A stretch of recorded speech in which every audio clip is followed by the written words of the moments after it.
When a Roman commander is leading forces through Morocco, he is invited to check out a mysterious gravesite.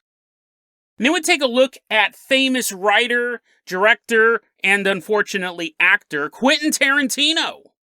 As rumors continue to swirl around the famed director, we are forced to ask the question, whose toes were Quentin Tarantino sucking in a viral photo? An old Asian lady's? Or 10-year-old girls? Today on Dead Rabbit Radio.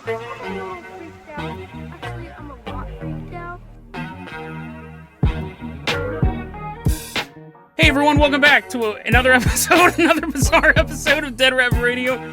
I'm your host, Jason Carpenter. I'm having a great day. I hope you guys are having a great day too. I hope you guys had a really good weekend. We got a lot of stuff to cover. You guys heard the intro. First off, let's introduce our Patreon supporter. He's being pushed in. It's like, no, not the foot episode. Bring him on in. Let's give a round of applause. Everyone get on your feet for Esteban.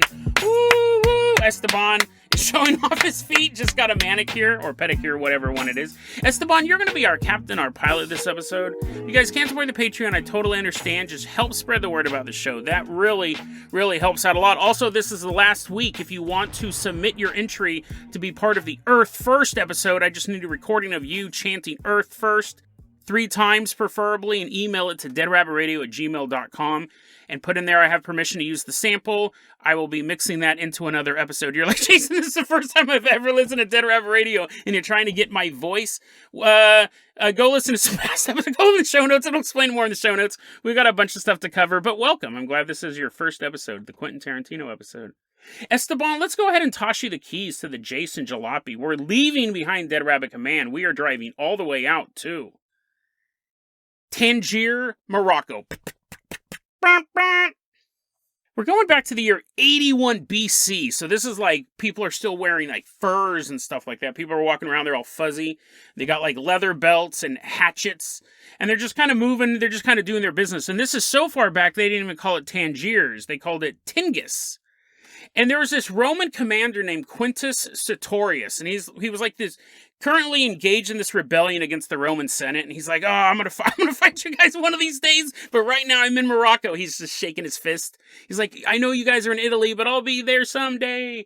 And he's walking around Morocco. He's walking around Tingis with his buddies, which actually his troop. He had this giant company of soldiers, and the locals are like, hey, dude, welcome, you rebellious fool. Hey, you want to see a dead body? And he's like, I'm a soldier. I see dozens of dead bodies, like, before I wake up. I have horrible nightmares.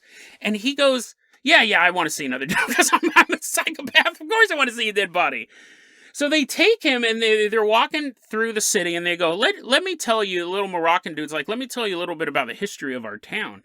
So the founder of our city was this dude named Antaeus.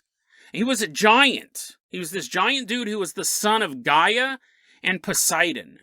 And you figure, like, this Roman general has been all over the known world at this point. He's probably heard, like, so many myths, right? Everyone's probably like, oh, dude, yeah, this giant hole in the ground, that's because Persephone, like, crawled out of it and was eating all of her pomegranates. He's probably heard, like, every story. So I imagine he's, like, rolling his eyes. He's like, no, he's just not into it, right? He's like, Poseidon, Gaia, yeah, I've heard it. And they said, so anyways, Antaeus was this giant son of these gods, and he loved to wrestle people. He loved to wrestle them so much that he wrestled them to death. And he would make you wrestle. It wasn't something that was voluntary. He'd just walk around town and start picking you up, and he would squeeze you until you died. Until one day, Hercules showed up. So Hercules is walking through town, and here's Antaeus, and he's this giant dude. And he's like, hey, what's up, little man? Let's wrestle. And Hercules had figured this out somehow. Maybe like some god whispered it into his ear, or like he swallowed a dove who told him the truth. Who knows? The Greek myths are so weird. But he realizes that, wait a second, every time this guy, actually maybe he just observed it because he didn't wrestle this guy for a long time. Maybe it was just basic observational skills. They'd be wrestling, and Hercules, if he picked him up, they'd be wrestling, but then when he got his footing again, it would seem like Antaeus got just as strong as he was at the beginning of the fight. So Hercules goes, wait a second, I'm pretty sure this guy's mom was, I'm pretty sure we're fighting on this guy's mom, that his mom is actually planet Earth. And when his feet are touching the ground, he's getting this renewed vigor. What if I just lifted him off the ground a couple inches and squeezed his guts out? And that plan worked. That plan totally worked. It turns out if a man is not touching his mother, it is much easier to kill that man. So he squeezed this dude's guts out and then had sex with his widow, and that baby became the king of Tingis, the king of this new realm, and his name was Sophax. So the story's going on, and Quintus, the rebellious commander, is like, yeah, that's a pretty cool story and all. But what does any of this have to do with me being able to see a dead body? I was promised the corpses. And they go, oh, right over there. And there's this huge burial mound. And Quintus is like, whoa, wait a second. You're telling me that underneath all that dirt, there's a giant body of a god that Hercules killed. And they're like, yeah, no, it's totally like, it's legit. Go check it out.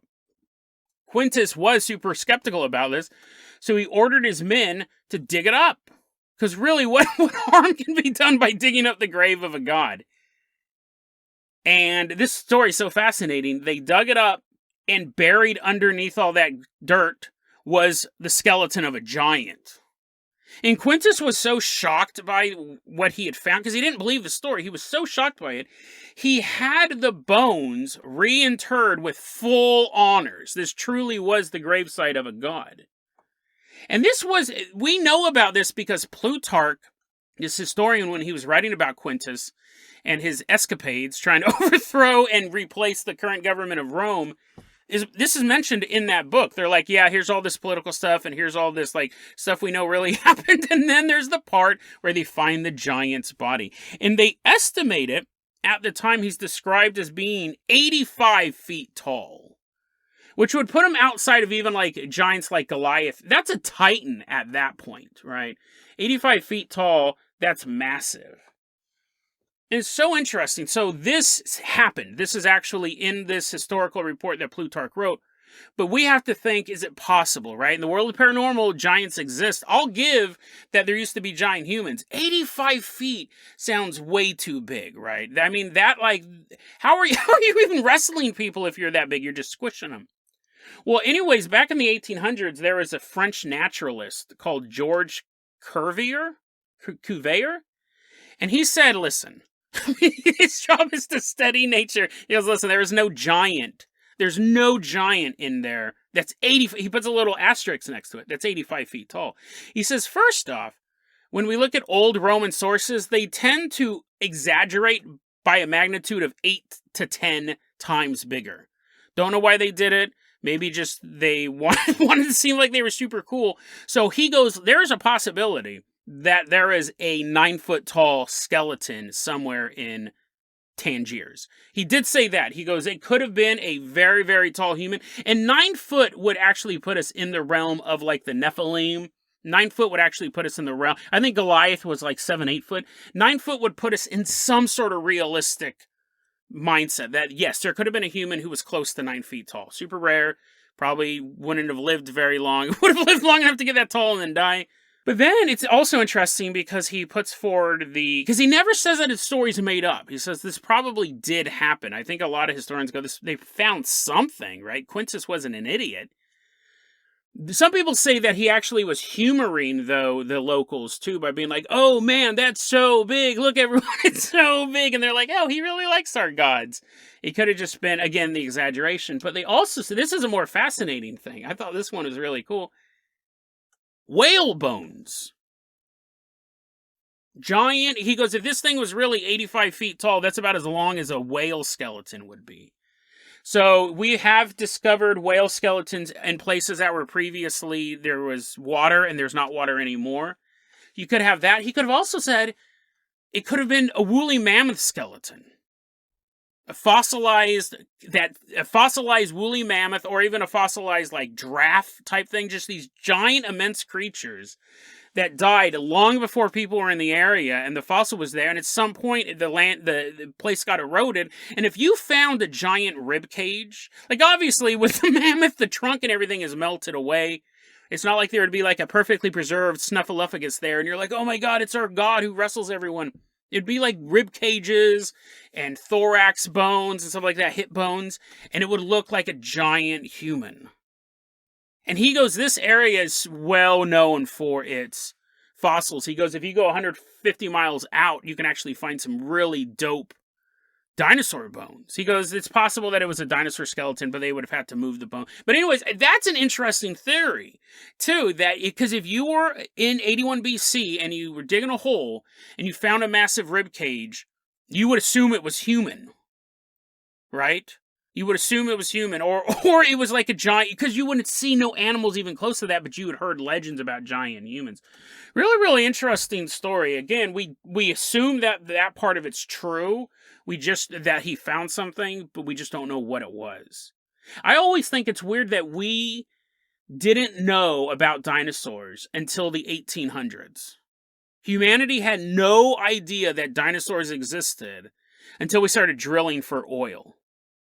And then we started finding all these bones. It wasn't until we needed to start going under the earth that we discovered. That's so fascinating to me, and it really makes me think what other things are out. I'm not talking about Bigfoot or anything like that. I mean, that's applicable, but what other things are hidden in the earth? What other hidden history is hidden right underneath us? And because we don't need the chlorite gemstones that are going to power the next wave of technology, and they're buried somewhere beneath the mantle, we don't know that there's like a bunch of elf skeletons down there or something like that. There's a bunch of like old like unicorns fighting dudes and they got frozen in time. We don't know, right? Science is weird because they basically don't know anything until they find it. And if you make a suggestion, they'll be like, no, that doesn't make any sense. There's no elves. As their eyes shift from side to side and you realize they're actually 3 elves wearing a lab coat walking around the laboratory. Yeah. And then I thought this was an interesting story. It has nothing to do with the paranormal, but Quintus, the way he died, I mean, it's not paranormal, it's just hilarious. Apparently, they got tired of him. All the people who were backing him got tired of him. And they go, dude, we got to kill this guy, but he's a superb fighter. And they're like, how do we kill a guy who's like a super good fighter? We're pretty sure that he wrestled the guy and squeezed his guts out, an 85-foot tall guy. So they said, let's throw him a big party, but let's make it like hella dumb. Because normally this guy's used to coming to these really pimped out parties because he's this famous Roman general who's like has this backing of millions and millions, or back then tens and tens of thousands of people.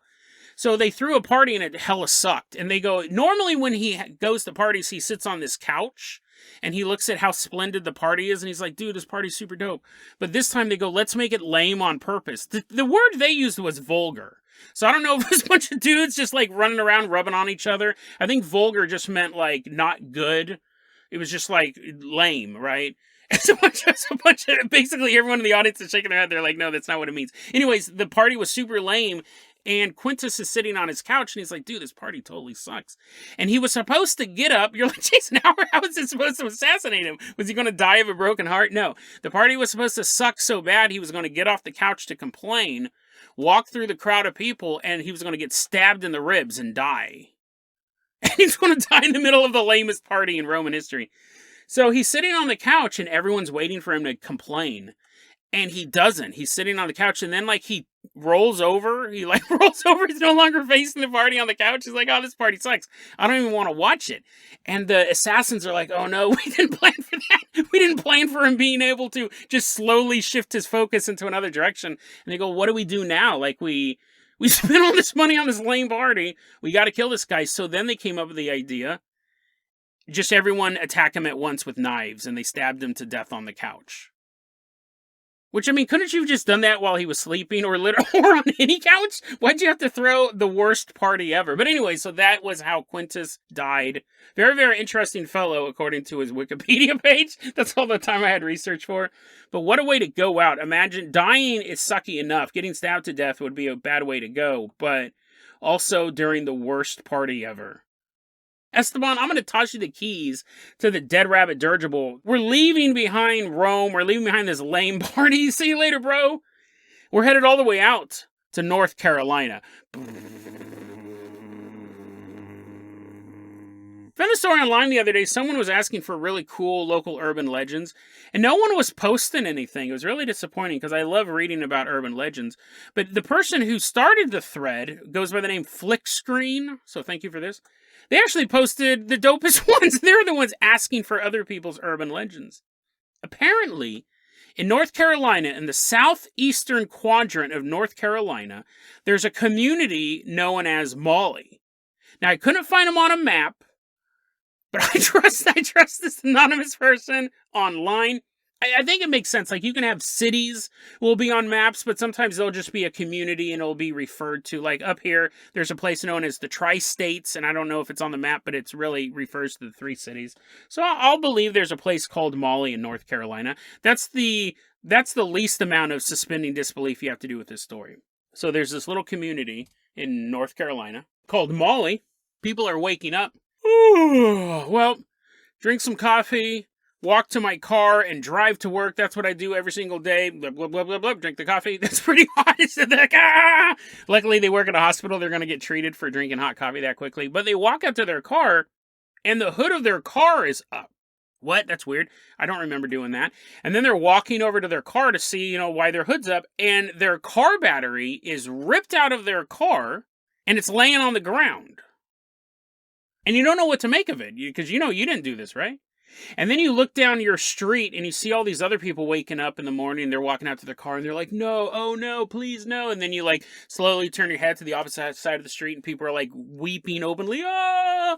And you notice that every car has their hood popped open and you see car batteries laying on the ground. And you're like, no, it's actually just a minor inconvenience. You wouldn't be ripping your hair out of your head. Actually, it would suck because if nobody had car batteries, then someone has to walk and get one car battery, and then you fix your car, and then you drive and get car batteries for everyone else. Or just go to work and just ignore them. See you later, suckers! In the community of Molly, it wasn't that bad. I don't think a whole neighborhood got wiped out. But in the community of Molly, this was happening. People were coming out, and their cars, the hood would be popped open, their battery would be missing or just laying on the ground. And nobody could figure it out. Nobody could figure out what was going on. But one night, there was a woman, she woke up, she heard a commotion. She goes, that's weird, that sounds like a car hood opening up on a 67 Chevy. And she goes running down the stairs and she hears she's like, oh my God, that sounds exactly like battery cables being shredded by some sort of inhuman might. And then she opens the door and she sees Bigfoot holding her car battery. And he looks at her, and she looks at him, and he takes a sip. He goes, he starts drinking battery acid right out of the battery. Glug, glug, glug, glug, glug, glug, glug. And then he spikes it. He throws the battery down to the ground and runs off.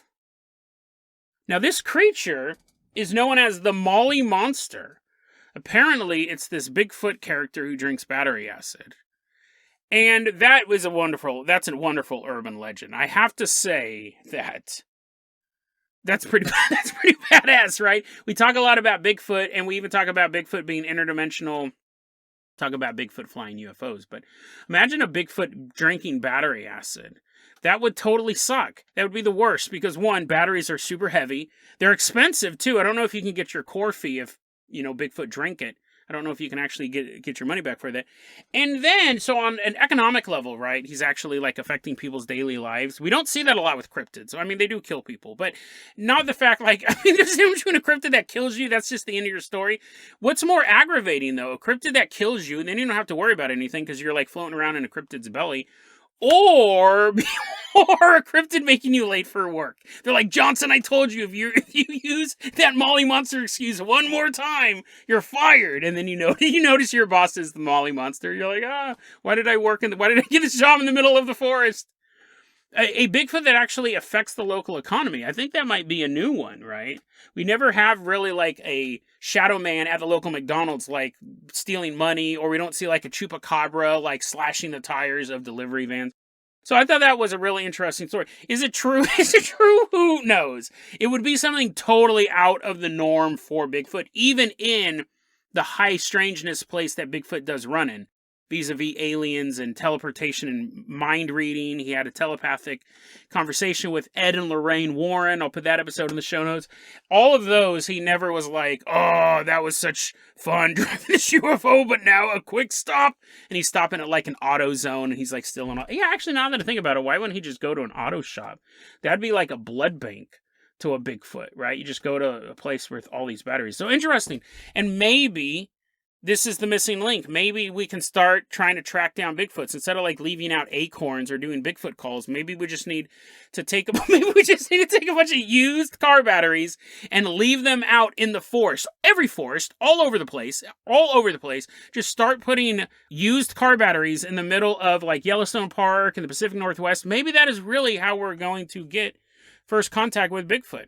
So try it, guys. Try, if you have a car battery you need to get rid of, just dump it off in the forest. That would be a really cool creepypasta, too. People would be wondering, what are all these car batteries appearing here? Are aliens abducting people and just stealing the cars and dropping the car batteries? Could be the next big conspiracy theory, but legally, I'm joking. Do not throw car batteries in the forest. Or don't get caught. If you don't get caught, they can't blame me. Esteban, my accomplice in crime, it was Esteban's idea to do that. Let's go ahead and toss you the keys to the Carpenter copter. We are leaving behind this forest that is now littered with thousands of leaky car batteries. We are headed all the way out to the Sunset Strip in Los Angeles, California. I've been advised by my friend Sabine, who has heard me tell this story multiple times throughout the week. And when I told her I was doing it for the show, she's like, dang it, Jason. She goes, if you're doing it for the show, you have to say up front, stick to the ending. Do not stop listening halfway through. You have to tell. So that is good advice. I am now, obviously I can't force you to. I can't take over your podcast player. But yes, if you are a big Quentin Tarantino fan, like my good buddy Carson, who listens to the show, stick around till the ending. You might find out a little more about Quentin Tarantino. Don't get mad when I begin insulting the God King of filmmaking. I actually myself go in and out of really, really liking Quentin Tarantino. Like, I loved his early stuff, Reservoir Dogs and Pulp Fiction. And then he started acting, and it was so weird. He did that movie like Love Turns on the Radio or I Am the Radio, and it was just about Quentin Tarantino in a convertible, like driving around and like doing finger guns at people. At least that's all my memory will let me remember. And then he in 4 Rooms. I think he directed one of the 4 Rooms thing. He acted a couple times, and I'm not talking about like cameos in Pulp Fiction. Like a couple times he tried acting, and it was so jarring and wrong. It was just weird. It was really, really weird. And I almost got an allergic reaction to Love on the Radio, or Fate Drives the Car, Destiny on the Radio, whatever it was. I remember I almost got like a hives when I would see the commercials for that. So then I stopped watching his movies. I was like, oh, gross. He might act in these. So I never watched Jackie Brown. I never watched, I went through a long period I never watched Kill Bill. I think I saw the first one and I was like, eh. And then I was afraid Quentin Tarantino was going to jump up and be like, it is me. I am the one who will finally kill Bill. I stopped watching his stuff. And then one day I was at home and I was super bored. And for some reason, the only movie I had available was Inglourious Bastards. And it's on DVD. I think I was staying at some girl's house and I was like, I'll watch this. Oh, dude, that movie was dope. And I was like, oh, man, so I missed like all this probably pretty good Quentin Tarantino stuff. I should go back and watch it. Never did. And then I watched his other one, Django Unchained, and I was like, oh, this is really good. And then his last one I didn't watch, Hateful Eight, about the cowboys or something like that. And he's done a couple more. A Hollywood movie I didn't see. Is he in it? I'm pretty sure he's in that one. Sneaking in the background. He's like, oh, I'll show you karate, Bruce Lee. Cha-cha-cha. So anyways, Quentin Tarantino has made a lot of good movies. Really, really like him. So if this story is true the way it starts out, I would be extremely disappointed. And here's the thing. It's an unfortunate fact that there's a lot of sickos out there, right?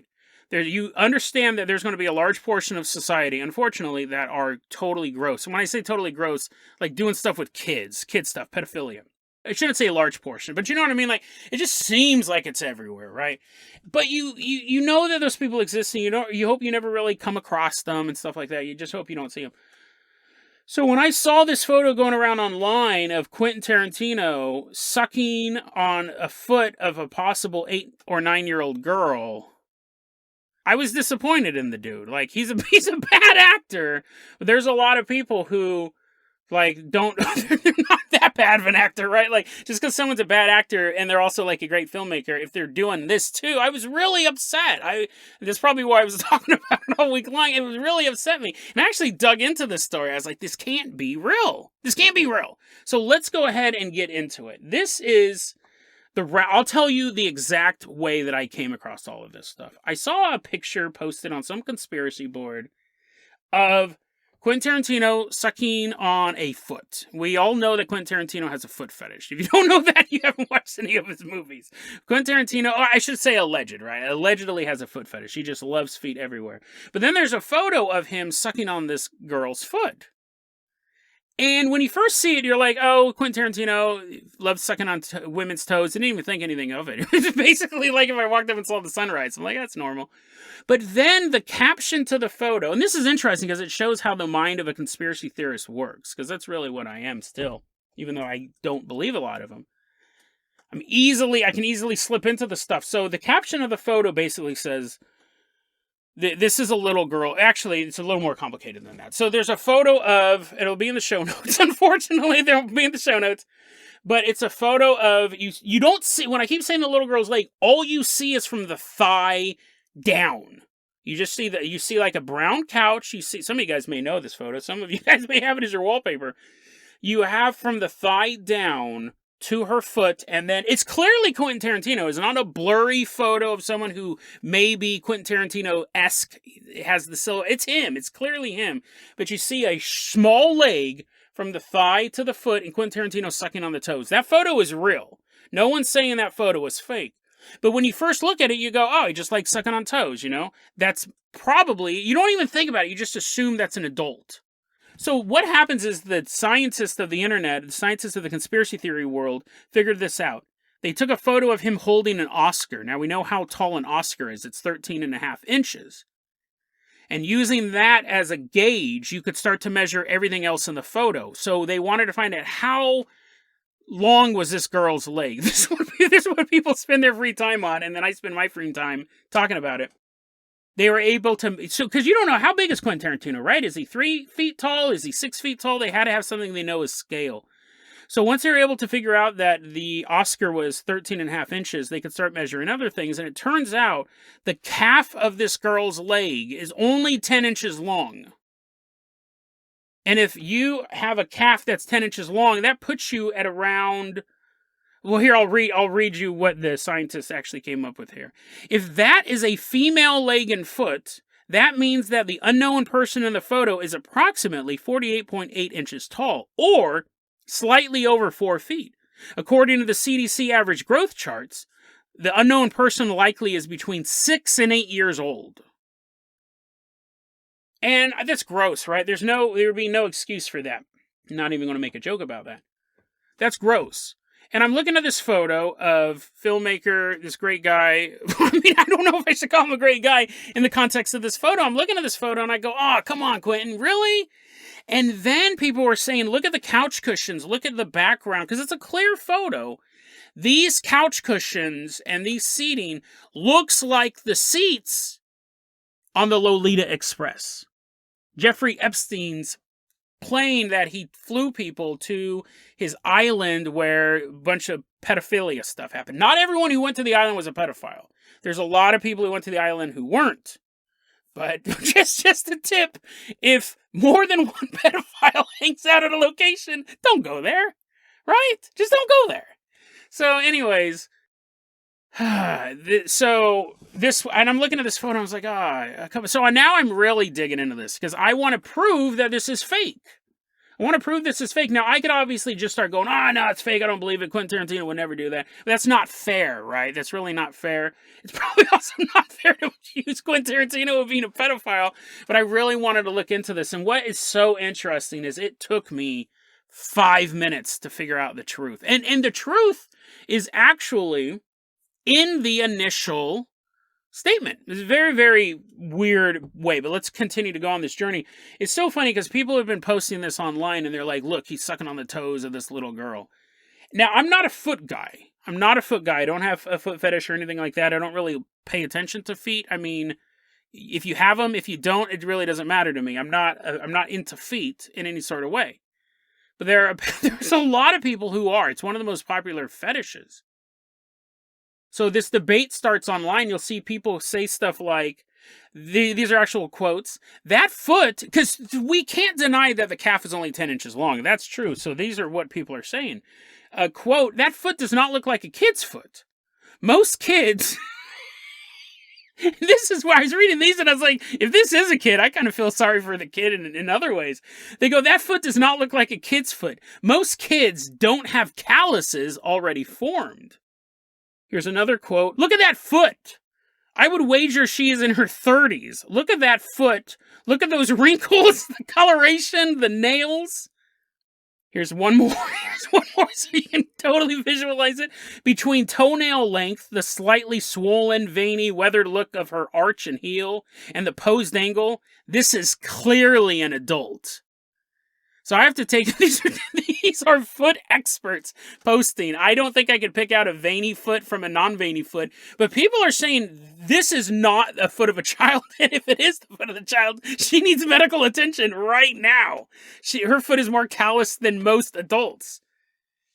I was able to really, really quickly go, these photos were not taken on the Lolita Express. Even though they were showing photos, the two photos next to each other, the coloring of the couch is the same, but they're like, you couldn't match anything else up. Yes, they were a beige couch where Quentin Tarantino was sucking on this girl's foot, and Jeffrey Epstein's Lolita Express had beige chairs. You couldn't even match it up at all. That one I shot down pretty quickly, but then it comes down to, why is he sucking on this little girl's toe?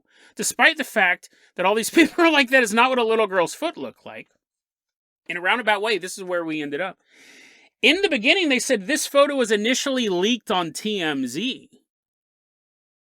So it's so funny. I read that, and I continued to look into everything else.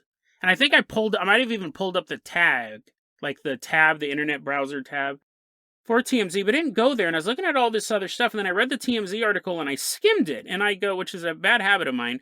It's not, actually. It saves me a ton of time, but it makes me make mistakes like this from time to time. I'm looking at the photo, and I go, okay, so the photo's legit. It is published on the TMZ. Here's this photo of Lolita Express. I don't believe that. And I'm kind of connecting these dots, spending an inordinate amount of time, because I don't want it to be true. If this was about someone I didn't care about, I probably would have just been like, hey, did you guys hear? This celebrity's a pedophile. But because I really like this guy, I didn't want it to be true. And so, even though he did give me the hives due to his bad acting, I was going around, I'm looking at this, I started measuring people's calves. I'm running down the street, and I'm like, hey, old lady, can I measure your calves? No, I didn't do that. But I finally did the easiest thing. I was doing all this research and looking at this and telling Sabine about it, and she's like, please stop talking about this story. And then I went back to the TMZ article, and it said where the photo was taken. It's so interesting because every conspiracy theorist who has spread this story knew where this photo came from. And if you didn't know, you could have run a reverse Google image and it would have totally told you where it came from. And the TMZ article 100% says there's a Japanese sushi restaurant called Empress Sushi on the Sunset Strip in Los Angeles, California. This photograph was published in June 26, 2007, and it was the foot of a tiny Asian woman. Now, she's still a mystery. Was it the waitress? Was it a cook? Was it some woman who was walking by and eating their food, and he jumped on and started sucking? Who knows?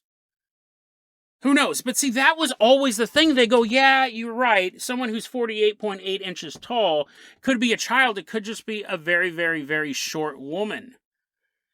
And I saw that, and I go, well, Jason, you could have saved yourself tons of research had you just read that in the beginning. And the thing is because TMZ is taking so then I was like, wait a second. So now a conspiracy theorist has to think that this photo was taken on Lolita Express, and then they gave it to TMZ to publish and to make up a restaurant. The restaurant exists as well. I've never eaten there.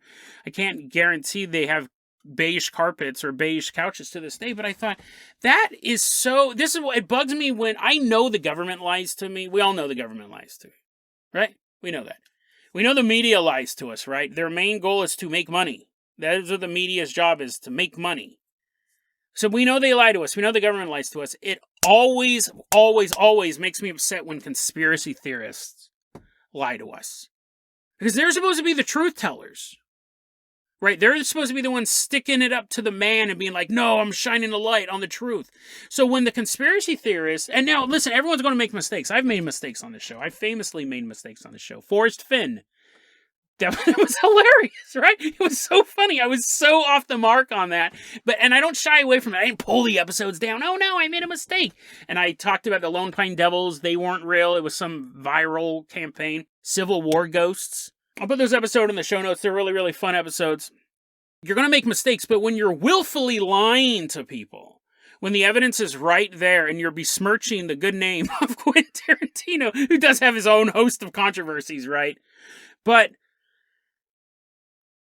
I hate it when conspiracy theorists lie to me. I hate it because you're supposed to be above that. I know the government lies to me. I know the media lies to me. I know society lies to me. You're not supposed to lie to me.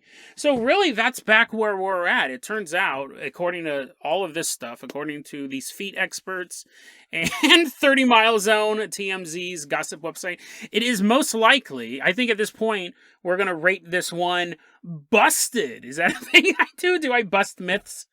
Copyright, I'm copyright that. I don't think he was sucking on the foot of a little girl. I can actually sleep better at night now knowing that Quentin Tarantino is not a pedophile. Now, what's so funny, actually, I made that statement, and a lot of people, when they were debating this, said, now, I'm not saying Quentin Tarantino's not a pedophile. I just don't think this is proof he's a pedophile. I think this photo can easily be explained. I don't think he's a pedophile. I think he loves sucking on toes. You know, and that's fine, whatever. That's like having a hair fetish or a boob fetish or butt fetish or whatever. Those are all fetishes too. Butt fetish isn't. Wait, is it? It doesn't matter. A fetish is anything that doesn't have a sexual component to it. So boobs technically don't have a sexual component to it. We've made that a thing. And I think the butt is probably a little bit of the gray area or brown area, if you will. But I don't think I will now rule. I will now rule on the case that I myself brought to court. Is Quentin Tarantino a pedophile? I will say no. And I really hope this is not one of those episodes that 1,000 episodes from now, I'm like, I've been famously wrong on a lot of episodes. I was famously wrong about Forrest Fenn. I was famously wrong about the Lone Pine Devils. And I was famously wrong when I declared Quentin Tarantino not a pedophile. But I don't think he is. I will go that far to hedge my bets and say I do not think he is. But I wanted to share this story with you because, one, it's just interesting, the conspiracy theory itself. Is Quentin Tarantino a pedophile? Two, the lengths people will go, no pun intended, the lengths people will go to in measuring things and measuring legs to prove the point, right? That's just such an interesting sight. And then you have in conspiracy theory community, I know a lot of times we're portrayed as rubes who will believe anything, but you have people who stood up to him. We're like, no, I don't believe that. I don't believe that he's that, and this is why.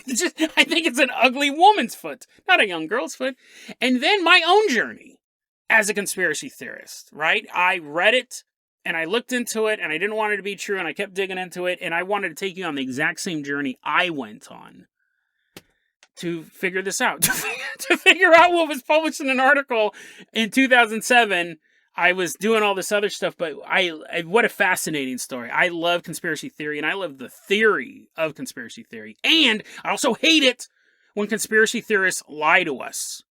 So if you're thinking about doing that, if you're listening to this show or whatever, I don't know what I'm talking. You guys are great. You guys would never do that, but it totally bugs me because you are supposed to be the truth tellers. You guys are supposed to be getting the truth out. And when you're the ones hiding information, they willfully hid the information. This photo was taken.